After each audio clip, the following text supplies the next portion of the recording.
AJ Edo ang isa sa mga Filipino basketball players na namamayagpag ang laro sa Japan B-League at may tulong rin ang Japan B-League para kay AJ Edo dahil dito nadidevelop ang kanyang laro. Naglaro nga ang Ryokyu Golden Kings laban sa team ng Toyama Grouses at nakalaban nga ni AJ Edo si Carl Tamayo at panalo ang team ni Carl Tamayo na Ryokyu Golden Kings sa kanilang back-to-back games at inaasahan na natin na mangyayari nga ito dahil na rin sa malakas ang team ng Ryokyu Golden Kings. Kahit na malakas ang team ng Ryokyu Golden Kings ay nagawa pa rin ni AJ Edo na magkaroon ng 19 points sa kanilang first game at sa second game nila laban pa rin sa Ryokyu Golden Kings ay 18 points ang kanyang nagawa na may kasamang 8 rebounds. Ang problema nga lang ng Toyama Grouses ay palagi silang talo kahit na maganda ang nilalaro ni AJ Edo at kailangan ng Toyama ng mga ibang solid players na makakasama ni AJ Edo nang sa ganon ay makakuha naman ang mga ito ng panalo o kung hindi naman kaya ay gumawa sila ng adjustment sa kanilang mga plays. Update naman tayo kay Coach Tim Cone at sa pagbabalik nga niya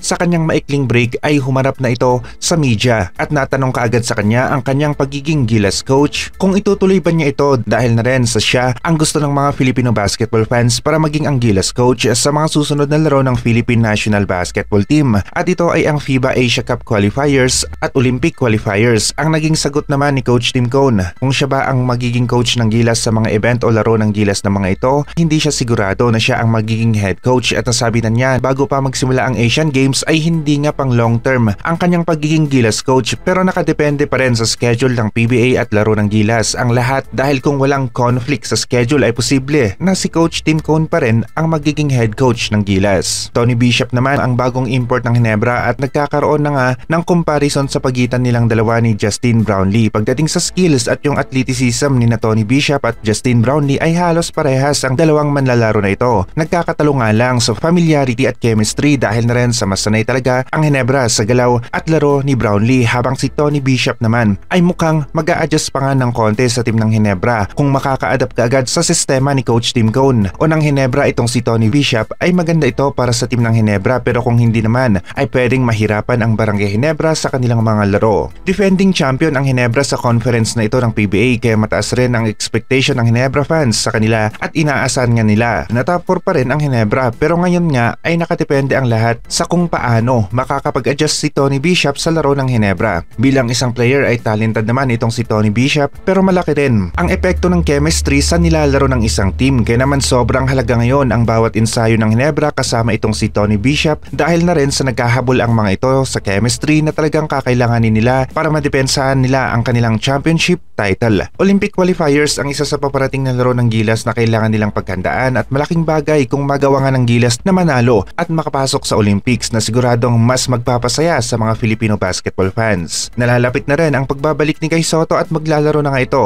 Inaasahan na ngayong first week ng November ay maglalaro na nga siya para sa team ng Hiroshima Dragonflies. Mas marami pa rin ang sumusuporta sa kanyang goal dahil na rin sa hindi nga siya nagpapabaya maging ang kanyang agent na gawin ang lahat ng kanilang makakaya nang sa ganon ay makamit ni Kai Sotto ang kanyang ultimate goal. Update naman tayo sa NBA ngayong araw at narito ang resulta ng mga laro. Wala pa ring talo ang Denver Nuggets at panalo rin ang Lakers laban sa team ng Orlando Magic. Ang Golden State Warriors naman ay tinambakan ang Pelicans ni Zion Williamson habang ang Boston ay tinambakan rin ang team ng Washington Wizards.